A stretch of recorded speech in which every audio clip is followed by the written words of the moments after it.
গণঅভ্যুত্থান স্মৃতি জাদুঘরে সীমান্ত হত্যা, ফেলানি হত্যাকাণ্ড এবং মোদি বিরোধী আন্দোলনের স্মৃতি না থাকায় ক্ষোভ প্রকাশ করেছেন এনসিপির আহ্বায়ক ও বিরোধী দলীয় চিফ হুইপ নাহিদ ইসলাম।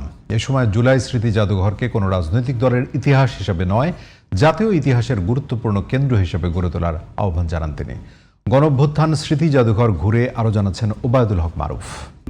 কেসারেন শেকড় থেকে শিখরে। শনিবার সকালে গণঅভ্যুত্থান স্মৃতি জাদুঘর পরিদর্শনে আসেন এনসিপি আহ্বায়ক ও বিরোধী দলীয় চিফ হুইপ নাহিদ ইসলাম সহ এনসিপির শীর্ষ নেতারা।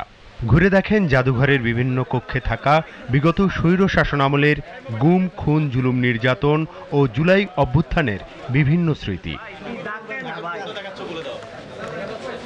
গণমাধ্যমের মুখোমুখি হয়ে স্মৃতি সংরক্ষণে দলীয়করণ, নিরাপত্তাহীনতা সহ নানা বিষয়ে অভিযোগ তুলে এনসিপি আহ্বায়ক বলেন, গত 16 বছরে বাংলাদেশের সঙ্গে ভারতের সম্পর্ক এবং এসব ঘটনার ইতিহাস যথাযথভাবে তুলে ধরা হয়নি। গত 16 বছর যেই ফ্যাসিবাদ বাংলাদেশে প্রতিষ্ঠিত হয়েছিল তার সাথে তো ভারত প্রত্যক্ষ বা পরোক্ষভাবে সম্পর্কিত ছিল নানাভাবে, এবং সেই ইতিহাসটা কিন্তু এখানে পাবেন না আপনি। বিডিআর হত্যাকাণ্ড, ফেলানি হত্যাকাণ্ড, এটা 16 বছরের ইতিহাসের বাইরে হইলেও বিগত 16 বছরে যে ভারতীয় আগ্রাসন এদেশে ছিল, এই মোদি বিরোধী আন্দোলন, এই বিষয়গুলোকে আসলে সরিয়ে দেওয়া হয়েছে। হয়তো সরিয়ে দিয়ে মনে করতেছে এই সরকার ভারতের সাথে সম্পর্ক তারা ভালো রাখতে পারবে, কিন্তু ভারতের সাথে তো আমাদের সম্পর্ক ভালো বা মন্দের বিষয় না, সম্পর্কটা হওয়া উচিত মর্যাদাপূর্ণ। এদিন সকালে গণঅভ্যুত্থান স্মৃতি জাদুঘর পরিদর্শনে আসে নানা বয়সী বিভিন্ন শ্রেণী পেশার মানুষ। দর্শনার্থীরা জানিয়েছেন তাদের অনুভূতি ও প্রত্যাশার কথা।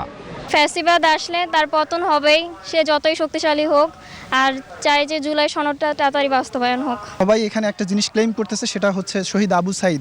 তিনি ছিলেন এই জুলাই গণঅভ্যুত্থানের প্রথম ও অগ্নিমশাল, যাকে দেখেই আপামর ছাত্র জনতা তারা সবাই এখানে এই আন্দোলনে অংশ নিয়েছিলেন। তার কিন্তু কোনো স্মৃতি এখানে দর্শনার্থীরা দেখতে পাচ্ছে না। সকল শহীদদের ছবি দিয়ে সকল শহীদকে বাংলাদেশ সহ বিশ্বের দরবারে আমি মনে করি যে পরিচিত করা উচিত ছিল।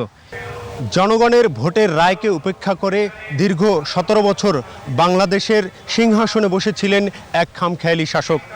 24-এর ছাত্র জনতার গণঅভ্যুত্থানে স্বৈরশাসক তার বাসভবন ছেড়ে পালিয়েছে।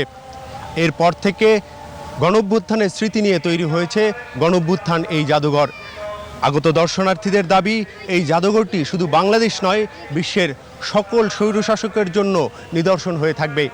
ওবায়দুল হক মারুফ, জিটিভি নিউজ, ঢাকা।